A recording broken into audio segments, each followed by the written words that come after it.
I didn't quite make it over there, did I?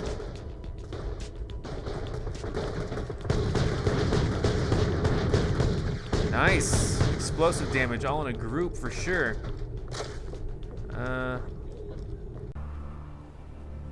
That is a long story. After the fall of General Knox, I wandered Pandora as a hired gun. One day, I received a job offer from a low-level Hyperion programmer. Borderlands the pre-sequel was released on October 14th, 2014, and was the evolution of a cancelled Borderlands 2 DLC that had the Vault Hunters going to Pandora's moon. Instead of being a short DLC that took familiar characters to the moon for a short romp, the pre-sequel turned into an entirely new, full-size Borderlands experience that fleshes out Handsome Jack's origins, as well as giving fans 4 new Vault Hunters at launch and 2 more through DLC, but are each closely related to previous characters that the players have interacted with throughout the previous 2 games. The game introduces some new mechanics, a whole new cast of characters, a new gun, an elemental type, and a new gear slot to coincide with some of the mechanics, but it isn't completely successful, and going back to it now has cemented it firmly as my least favorite mainline Borderlands game. But before we get to what's new in the pre-sequel, we need to look at the 6 new Vault Hunters. We'll start with Athena, the Gladiator. Athena was a general introduced in General Knox's secret armory, and generally disappeared afterwards, as the games never brought her up again or addressed where she went. In the pre-sequel, she is the main Vault Hunter as the narrative is framed as her retelling what happened while being interrogated by Brick and Lilith shortly after the events of Borderlands 2. Her action skill is called Kinetic Aspis, an energy shield that can be used to both absorb damage and be thrown out to bounce between enemies for big damage that is buffed by the damage it blocked before being thrown. Her 3 skill trees are Phalanx, Xiphos, and Saronic Storm. Phalanx is focused on regenerating Athena, as well as any co-op partners' shields and health. They're skills that regenerate everyone's health and shields while Athena has the Aspis out, buffs the Aspis' damage, taunts nearby enemies, and eventually allows the Aspis to bounce to multiple enemies once thrown. Xiphos focuses on Athena's damage, and has a particular fondness for inflicting the bleeding effect on enemies. It contains skills that increase all types of damage, inflict bleeding damage on melee attacks, heals Athena for making an enemy bleed, and modifies Athena's melee attack to include a dash. Saronic Storm focuses on dealing incendiary and shock damage through stacks of Maelstrom. This tree includes skills that buff all elemental damage through gaining Maelstrom stacks by dealing incendiary or shock damage, increase shield recharge rates when dealing shock damage, chains shock and incendiary damage to nearby enemies when either type of damage kills an enemy, and buffs Athena's ground pounds with shocking tethers to nearby enemies. The second Vault Hunter is Wilhelm, the Enforcer. Wilhelm was introduced in Borderlands 2 as Handsome Jack's most powerful bodyguard, and is even a boss in the game. In the pre-sequel, however, he's a cyborg playable character whose action skill is Wolf and Saint, a combat and support drone that get buffed in various ways through the 3 skill trees Hunter Killer, Cyber Commando, and Dreadnought. Hunter Killer is a multi-focus tree that seeks to buff both Wilhelm's combat drone Wolf, while also increasing his effectiveness with elemental weapons. There's skills that buff Wolf in pretty much every way imaginable, allows Wilhelm to laser target enemies for Wolf to attack, replaces Wolf upon its destruction, and adds a missile strike to Wolf's arsenal.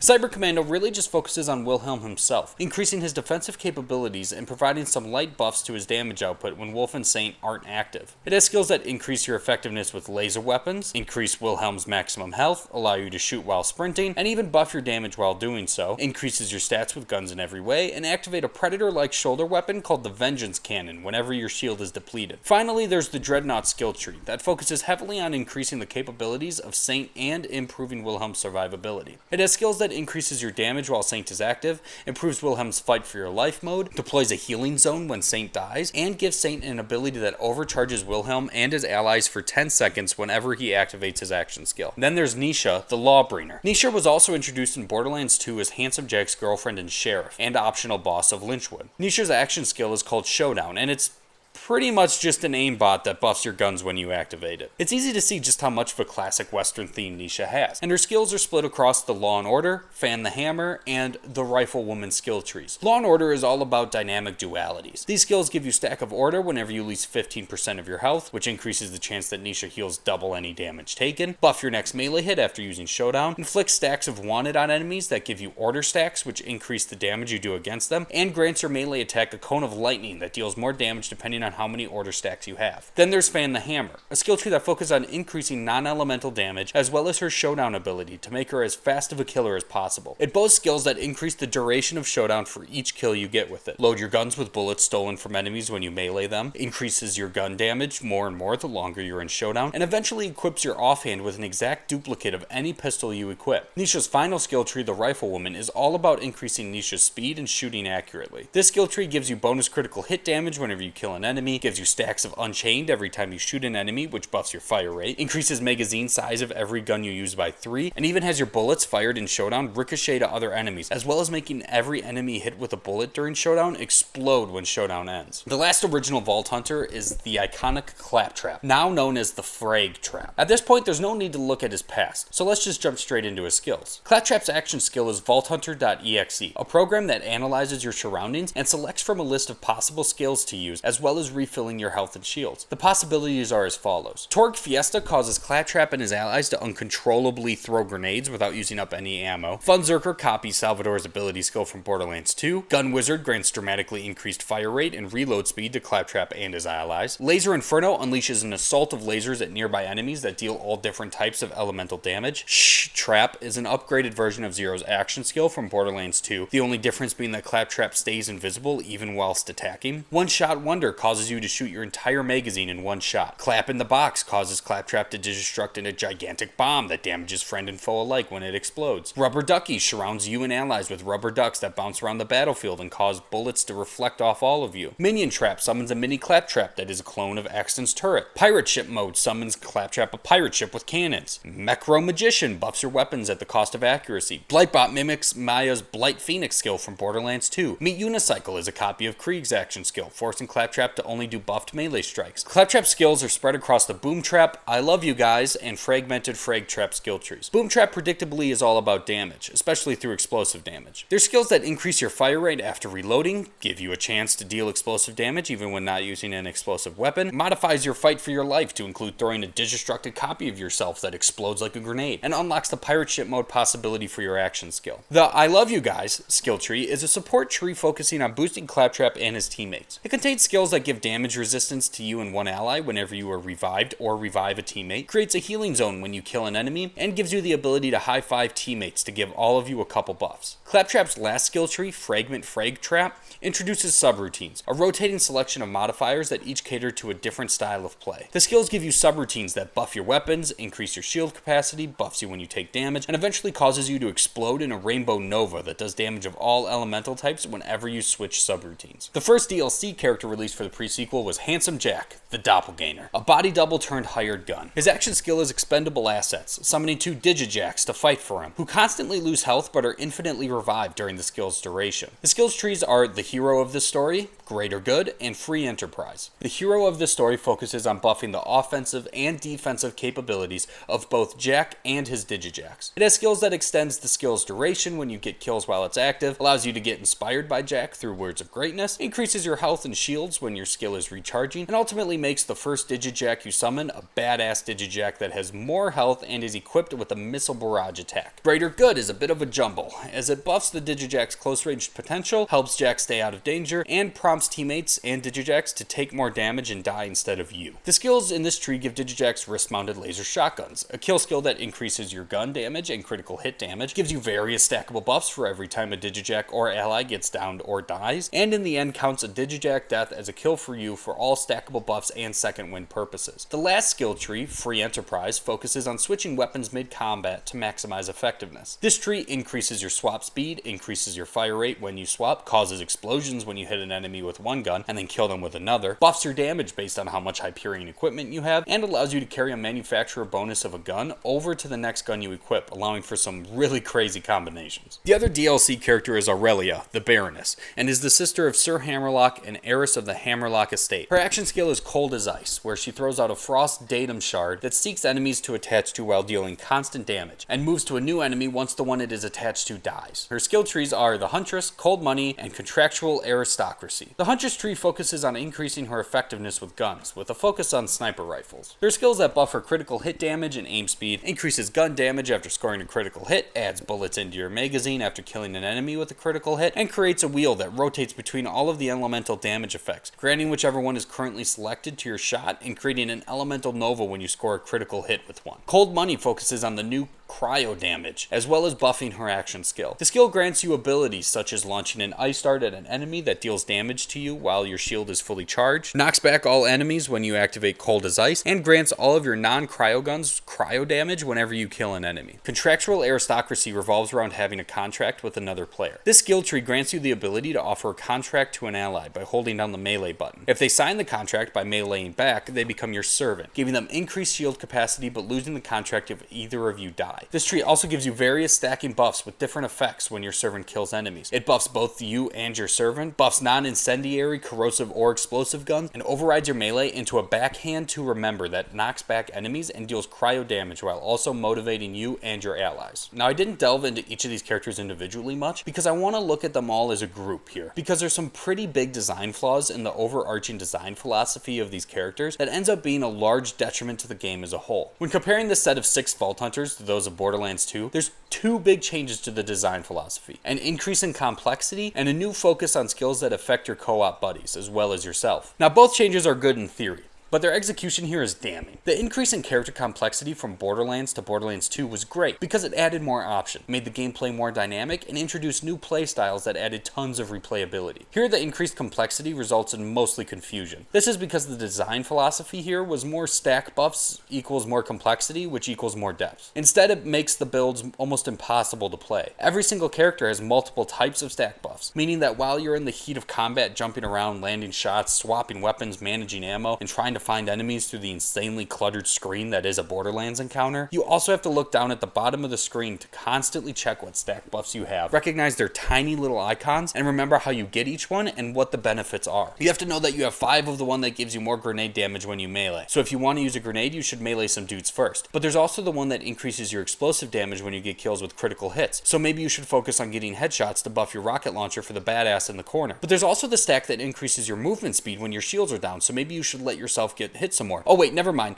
The fight is over. And none of that really mattered in the end. This gets even worse when you throw in the fact that some characters have stack buffs that can change into other stack buffs through what you do. And it all comes together to just be way too much to keep track of. While many of your level ups end up having such a small impact on how you play that they feel terribly underwhelming. Then there's the focus on co-op synergies. Again, this isn't a bad idea, but with how some of these skills are implemented, especially in the case of Jack, Aurelia, and somewhat Claptrap, the co-op skills dominate an entire skill tree, meaning that if you ever want to play a character alone, that skill tree isn't even an option. If you play Aurelia and don't know for a fact that every time you play her there will be a co-op buddy with you that is willing to sign the servant contract, you'll only be able to use the 2 skill trees. Otherwise, you're just be throwing skill points away and making your character massively underpowered. This wouldn't be a terrible thing if you were given slots for skill builds that you could easily swap between, but that simply isn't an option, and makes these really cool builds slash concepts only viable for a portion of players that can consistently play co-op, which is a portion that is only growing smaller as the game ages. The final issue with the Vault Hunters is how lackluster their overall designs are. Using tertiary characters that the players have come across, or are at least somehow related to characters the players have met in the previous games, isn't a bad way to expand the universe, especially since this is a prequel, and this helps avoid any "where are they in Borderlands 2" questions. But it's also kind of boring. There's nothing very imaginative or intriguing about the characters' designs or interactions, and rather than expanding the backstory of the Borderlands universe, these characters end up not adding anything of substance at all. The problem here is exacerbated by how disappointingly boring the action skills here are as well. Sure, Borderlands 2 has similar skills and even a direct copy of Roland's Scorpio turret, but even then there was enough changes in the skills and so many options to modify and customize the character through their skill trees that it was still new and exciting. Here, so many of the skills for these characters are just stack buffs and small percentage increases that the skills stay largely the same, with only a few modifications when you max out a skill tree. It also doesn't help that Claptrap has a handful of action skills that are just copies of other characters. That Jack's and Wilhelm's skill are both summoning 2 tech things to help, that Athena and Aurelia are both throwing something that goes from enemy to enemy, or that Nisha's skill is just a well-dressed aimbot. The action skills here are so dull and lacking creativity creativity. When grouped together, they feel like the action skills an AI would generate if it looked at the 2 previous games and then ran a program to develop the pre-sequel. This unimaginative and bland design carries over into many other aspects of the game, but there are also some new additions. So let's take a look at those first and get them out of the way. First, there's a couple of new additions to the loot pool in the form of cryo-elemental type, as well as the new laser guns and oxygen masks. Cryo-elemental damage is fun enough, allowing you to freeze enemies after dealing so much cryo damage and leaving them extremely exposed to further damage, but the freezing doesn't mix very well with the flow of combat, requiring you to stop and stand and just shoot a boring motionless target. On the other hand, the laser weapons are a hell of a lot of fun. There's a huge amount of variety possible with them, with some really great combinations of shot types, damage types, and visual design. It's a shame that they're being dropped for Borderlands 3, because I would love to see how much further they could be taken, especially with the new manufacturer loyalties. They can cause a bit of a problem by clogging up the screen with just a shit ton of bright colors that are hard to see through, but that's also Borderlands combat in a nutshell. I wish I could say that the oxygen masks were as positive of an addition, but they're really underutilized. The new mechanic of having to monitor your oxygen levels while in open combat is interesting, especially being able to expend oxygen to extend jumps and do ground pound style attacks. Add some cool options for combat, even if they do feel clunky and archaic going back to the game now. The oxygen masks are similar to shields, increasing your oxygen supply as well as its refill rate, but also modifies your ground pound at higher levels. The real downside to both the low gravity and the oxygen mechanic is that they wear down their welcome very quickly, eventually becoming more of a nuisance that drags out the experience than anything else. This is particularly bad with the low gravity, as it makes moving your character feel so sluggish and toned down, while the oxygen monitoring becomes a non-issue by the time you finish the game your first time, because any oxygen mask that you have at that point has more than you'll ever need. To give the pre-sequel the credit that it's due, I also have to mention the enemies. While most of the time you fight the generic bandits that aren't changed in any way other than some acting like Crimson Lance jetpack soldiers and all of them having oxygen masks and being called scavs, there's also a lot of really cool new enemies to discover as well. There's the Lovecraftian Shiguraths, giant flying lumps of meat that release suicidal dive-bombing enemies. There's Kragons, volcanic creatures that ball up and roll at you like Sonic-inspired armadillos. There's a couple of others as well as some new Guardians, but those two are the most notable additions. And while there isn't as much variety here as Borderlands 2 or even Assault on Dragon Keep, it's a decent enough amount to get you through the somewhat short length of the game. The bosses, on the other hand, are an equal mix of good and bad. The majority of them are good, having a unique feeling moveset, decent enough loot pool, and a sufficiently unique arena to fight them in. There are also some that don't quite work, ones that have either a challenging and different moveset, or a good arena to fight them in, but not both. A great example of this is the early boss Deadlift, a thick scav bandit with a fetish for jump pads. The arena is a fun, multi-level room, absolutely covered in jump pads, that has you fighting both Deadlift and the challenge of figuring out how to navigate the labyrinthian room. The arena is great, having both personality and a memorable setup, but Deadlift himself is hopelessly lackluster. He shoots some rockets and floats around a bit, but that's pretty much it. It's so bad that much of your first time fighting him is spent just trying to find the bastard rather than avoiding his attacks or interacting with him at all. And this is a problem that pops up repeatedly. Either the arena is cool, but the boss isn't well enough designed to take full advantage of it, or the boss itself is a blast to fight, but the location is difficult to even remember. Even the bosses that are fun never reach the heights of the really memorable bosses of the series. If you're hoping for anything as classic as the Rack Hive, Wilhelm, Bunker, or even Nakayama, you aren't going to find anything as well designed or inspired here, despite some bosses clearly attempting to copy some of those examples in a desperate attempt to reach the same heights. Well, it seems like I can't talk about this game without slipping into negatives, so let's just dive into the worst of it all. The map design. Variety in map design is an issue that has come up a few times even in this video, and it is at its absolute worst here, but so is the map design as a whole. After about 2 or 3 zones, the map design becomes instantly repetitive and non-interesting. Zone after zone are nothing but nondescript white rocks and pointy peaks, over and over and over again. There's a few attempts to spice things up scattered around here and there, like lasers that activate briefly when you drive over a bridge, but none of them are at all memorable or big enough to really stand out. I couldn't tell you what any of the zone names are, what they're like, or at what rough point in the game you visit them. I know that it has to be much harder to vary your design when the entire game takes place on a moon, but that isn't really an excuse when you made the decision to expand this expansion into an entire game. Even the buildings all feel the same. They're all just as gray and bland as the outside world, each one feeling identical to the one before it and the one you'll visit after. There's no excitement to progressing in the game, seeing more of the world at all, and it becomes almost maddening when you start your repeated playthroughs and the endgame. Even if you were to ignore the lackluster visual design, the structural map design here has also taken a real plummet in quality. Every map is effectively the same, just an elongated zone with 2 or 3 paths that all lead to the same place, with a few hills and an area that you need to use your oxygen helmet to complete jumps if you're lucky. They feel more like the linear corridors of an old Call of Duty campaign than the large open areas from early Borderlands titles. There's no motivation to explore them because there's nothing worthwhile to find. There's nothing even attempting to reach the heights of the Minecraft Easter egg from Borderlands 2 that actually made a unique and fun little experience that rewarded players with a cool reward for going out of their way to find it. Here you'd be lucky to even find a loot chest that has some low tier loot you'd just sell. The last thing we need to look at here is the writing. And much like the rest of the game, there's both good and bad here, but the bad vastly outweighs the good. As a prequel, the pre-sequel has an interesting framing of a playable Vault Hunter being interrogated by Lilith, Mordecai, Tiny Tina, and Brick after the events of Borderlands 2. It's a fun enough setup, allowing them to include fan-favorite characters from previous games through their narration despite them not playing any role in the story. There's also a well-done addition of your Vault Hunter actually having conversational lines. While the lines aren't anything too intensive or complicated, and you can't even dream of dialogue choices, they are successful in adding to both the scenes of dialogue, but also giving the Vault Hunters more of a personality than what you get from reading about their backgrounds like in Borderlands 2. It also just feels better.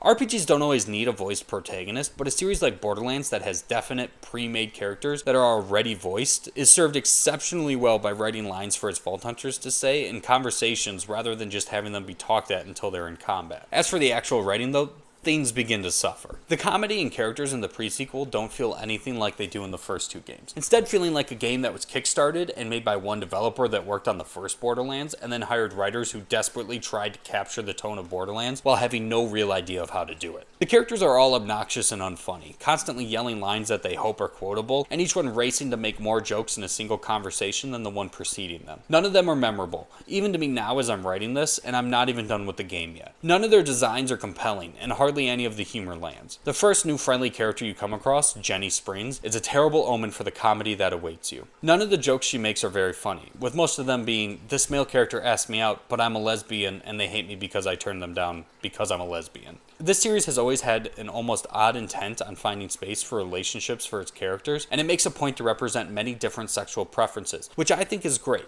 I'm more than happy to have characters like this, but the way it's done here just isn't funny, and the game's insistence on doubling down on the joke over and over again makes it just that more tiresome each time. And as far as the actual story, it doesn't fare much better. Many of the problems with the pre-sequel story are found in its failure to overcome the hurdles inherent in being a prequel. Every prequel has the challenge of justifying its own existence, to an even greater degree than a sequel. Sequels have the privilege of being able to add and expand however they choose, as well as being able to leave things unsettled for future entries. Prequels, on the other hand, have to fit in perfectly with an already established setting and timeline while also justifying your engagement. The pre-sequel looks to accomplish this by fleshing out the rise to power of Borderlands 2's iconic Handsome Jack through the eyes of characters the player is a little familiar with that are hired by Jack at the opening of the game. After Hyperion's Helio Station in Pandora's orbit is seized by Colonel Zarpedon and a mysterious guardian. Through the main questline, players help Jack seize control of both Helio Station as well as Hyperion proper and witness his supposed transition from a well-meaning gear in the corporate machine to the ruthless tyrant we all know to flesh out Hyperion as well as Handsome Jack in a riveting story that satisfies fans while acting as a perfect entry point for new players. At least, that was what the attempt was. In reality, the story doesn't really succeed in any of this. Taking part in the power rise and moral fall of Handsome Jack is a great concept, but the writing on offer here is much too weak to pull it off effectively. This problem primarily stems from the game's inability to convince the player that the Jack we meet at the start of the game is really that different from the Jack we already knew going in. He makes the same style of jokes, is dismissively cruel towards robots and people alike, and the efforts they make to differentiate, like having him stay behind as the station is getting taken and not understand Colonel Zarpedon's ruthless ideas, simply aren't convincing. Handsome Jack feels the same at the beginning of the pre-sequel as he does during the entirety of Borderlands 2. The only difference is how people react to him. His growth is made even less convincing with how Colonel Zarpedon is a complete reiteration of Handsome Jack's motivation in Borderlands 2, spouting about how order needs to be brought to Pandora and blaming bandits for causing her actions. It all makes an already boring antagonist that much more uninteresting, especially with how sparsely she's used. There's no intrigue to Zarpedon, or even the Guardian that works with her for that matter. And I think it's worth saying that the story of this game would have been infinitely more enjoyable if we really stepped into Handsome Jack's side and were completely the bad guys rather than a sudden twist at the end that doesn't really make sense and is wholly unsatisfying. But that's the entire base game, isn't it?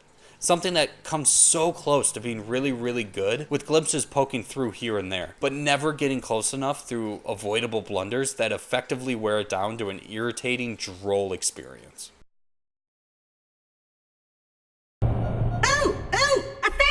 You almost forgot to tell Lilith and everyone the best part of the adventure! I assure you my report was sufficiently thorough. Nuh-uh! What about the really cool stuff that happened right at the end? The end? When Handsome Jack had you all go inside me! The only major DLC for Borderlands the pre-sequel, Claptastic Voyage, released on March 24th, 2015, including a short campaign with all new characters, weapons, enemies, and raising the level cap an additional 10 levels. The DLC takes place after the main narrative of the pre-sequel and sends the Vault Hunters into Claptrap's consciousness at the behest of Handsome Jack to retrieve the H-Source, a mysterious piece of technology that holds all sort of Hyperion secrets hidden by the ex-Hyperion president. What starts off seeming like a simple job, with Handsome Jack repeatedly telling you just how simple it is, quickly gets out of control and sends you running down all of the layers of Claptrap's mind and facing off with Shadow Trap, a Silence of the Lambs inspired Claptrap corruption. The story is simply awesome. It's a great idea that lends itself excellently to Borderlands and doesn't stay out its welcome.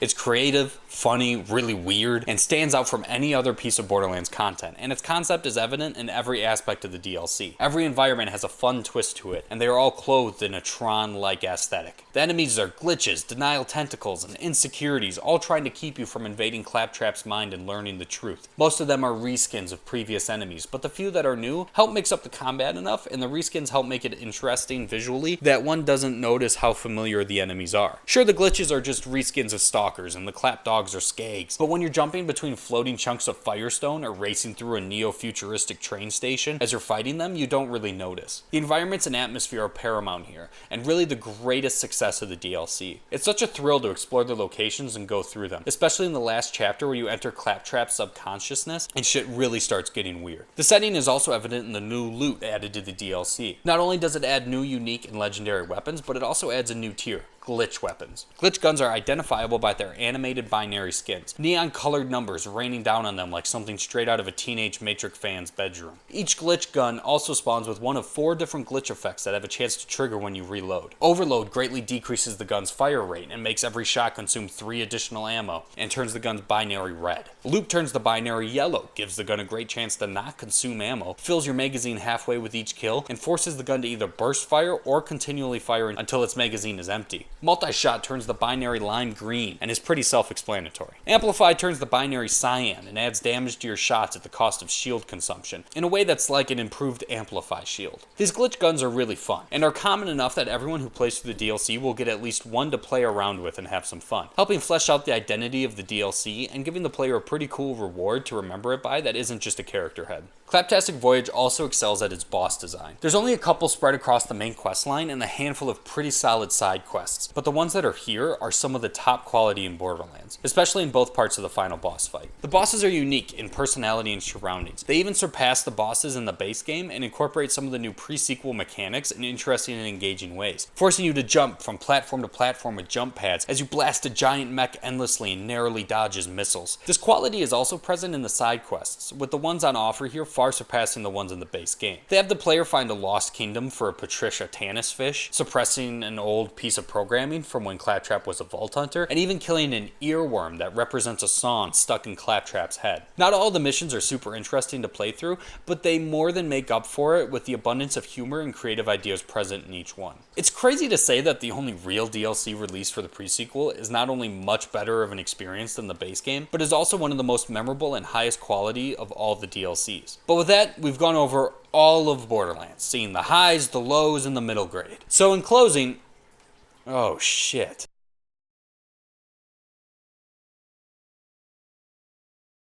After countless leaks, fan theories posted to YouTube, and plenty of built excitement, Commander Lilith and the Fight for Sanctuary was announced at E3 2019 and released on June 9th, 2019 to bridge the story between Borderlands 2 and the upcoming Borderlands 3. Free to claim and download for the first handful of weeks, it was a great marketing ploy to add to the building hype for the newest entry, as well as giving a great piece of content to tide fans over. This DLC is especially interesting to me for quite a few reasons. Not only is it the first piece of Borderlands content made by Gearbox proper and in almost a decade, but it also is the only piece of content in this entire video that I went into completely blind. And I also think it serves as a very interesting peek at some of the improvements that we can expect to see in Borderlands 3. So I want to start with the story here, because it is definitely the main focus, being both advertised as such and a lot of the time and resources being dedicated to the story in a way that is uncharacteristic of this series. There's a ton of fully animated cutscenes, improved facial animations, and a surprising amount of characters playing a role here. Although the omission of Claptrap is really odd because he's only in the final cutscene. The story centers around Lilith's reluctance to take command of the Crimson Raiders after Roland's death, when Sanctuary is attacked and destroyed by Colonel Hector, a mysterious military commander who controls a serum that turns people into plant-fused abominations. After a surprise attack that takes Sanctuary from the Crimson Raiders, you regather the crew, rope in some characters from Tales from the Borderlands, make an antidote, and eventually face off against Colonel Hector, where Lilith accepts her new role as commander. The story isn't anything spectacular, but the new, more polished cutscenes are pretty exciting to see in a Borderlands game. The story itself is a bit disappointing, especially when it's being marketed as a bridge between Borderlands 2 and 3, without really getting us much closer. But the character writing and structure of it all is so on point that I don't mind the lacking larger narrative. While the established characters are all up to snuff, with Vaughn being a good standout, the writing for the newly introduced Colonel Hector is really great. His repeated jabs at you and the Crimson Raiders for not being tactically minded enough to stand a chance against him is both entertaining and close to home, helping him escape the shadow of Handsome Jack's hilarious but exaggerated douchebaggery. It does get a tad annoying that every time he talks, the game feels obligated to have Lilith say some line about how much of a dick he is and that he's going to pay in some cheap attempt to make it personal, but Hector's lines themselves remain very well written throughout. There's also a lot to love here in the environments and maps. There are only a couple, but the ones here are detailed, varied, beautiful, and Borderlands to the core. Going into familiar seeming desert terrain that's being overtaken by humongous choking vines and alien plant life brings some much needed color to your surroundings, and really makes it feel like you're fighting for all of Pandora, not just Sanctuary. Then there's the crashed Helio Station, a nostalgic trip through familiar territory that has been broken and shattered on Pandora's surface. It's a complicated maze of collapsed rooms and broken paths that feels both claustrophobic and like a breath of fresh air for the series. There's a lot of nostalgia to be found in the enemies as well. There's plenty of new plant-based enemies with some cool deploy mechanics to play around with, but along the way, you also hit pretty much every type of enemy in Borderlands in a tour of fond memories. The DLC throws everything Borderlands 2 has to throw at you as one big climactic finish to go all out on the highest note possible. There's a ton of variety packed in here as you wade through a sea of dead bandits, plant mutants, Goliaths, Skags, and loader bots. Most of them may be reused enemies, but the speed that the encounters change is unprecedented, so the drollness of fighting familiar enemies never has time to sink in. Commander Lilith has some great boss battles, with 2 in the main questline and a few smaller ones found in side quests. The first in the main questline, a towering loader awoken from its slumber in the shattered remains of the crashed Helio Station, is a classic Borderlands boss fight. The encounter takes place in a graveyard of loader bots, and while the boss is easily countered by hiding behind a wall to avoid his rocket salvo and just peeking out in between to deal as much damage as you can in 60 seconds, its massive size is intimidating, and the smart use of mobs to put pressure on you constantly adds plenty of tension to the fight as they constantly flank you in an attempt to flesh you out. The second boss, Colonel Hector himself, is another great look at what's to come in Borderlands 3, and it's made me even more excited. This boss fight is like nothing else in all of this series. It's dynamic, complicated, has multiple phases, interacts with the environment, and uses its scale in interesting ways.